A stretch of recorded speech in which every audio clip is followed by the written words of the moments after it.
உங்கள் ராஜ் டிவியில் மகளிர் தின சிறப்பு நிகழ்ச்சிகள் மற்றும் திரைப்படங்கள் காலை 9 மணிக்கு. ஆண்கள் ரொம்ப விவரமானவங்க, ரொம்ப விவரமானவங்க. இப்போ என் புருஷனை ஃபோனெல்லாம் பார்க்குறதுலாம் ரொம்ப ஈஸி. நைட்டு தூங்கின பிறகு நான் ஆன் பண்ணிடுவேன் ஃபோனை. ஒரு நாள் நைட் 2:30 மணிக்கு ஆன் பண்ணுறேன். ஜிம்மின்னு ஒரு பெண் நாய்க்குட்டி என்ற புருஷுக்கு மெசேஜ் பண்ணுது. ஹாய் டார்லிங், என்ன பண்ணுது? நான் டார்லிங் வாயை பழந்து தூங்குது. அப்புறம் அங்கேருந்து மெசேஜ், டார்லிங் போய் சொல்லுது.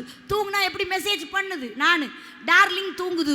டார்லிங் பொண்டாட்டி விளக்கமாத்தோட வருது. நம்ம கண்ணில் விளக்கணை ஊற்றிட்டு பார்த்தா தான் நம்ம பிள்ளை பண்பாடோட பரிசுத்தத்தோட நம்ம பிள்ளை அப்படிங்கிற பேரை வெளியே போய் சொல்லணும்னா ஒரு குடும்பம் நல்லா இருக்கணும். குடும்பம் செம்மையா இருக்கணும்னா வீட்டில் ஒரு தாய் செம்மையா இருக்கணுங்க. அவ படிச்சிருக்கா படிக்காம இருக்கா? இரவோடு பிள்ளைகளை தனிமையில் விடுறதுனால எவ்வளவு பிரச்சனை வருது தெரியுமா? திரைப்பட நடிகை மீரா கிருஷ்ணன் தலைமையில் உங்கள் அபிமான பட்டிமன்ற பேச்சாளர்கள் பங்கு பெறும் மகளிர் தின சிறப்பு பட்டிமன்றம். நேயர்களை உங்கள் ராஜ் டிவியில் மகளிர் தின சிறப்பு நிகழ்ச்சிகள் மற்றும் திரைப்படங்கள் அனைத்தையும் காண தவறாதீர்கள்.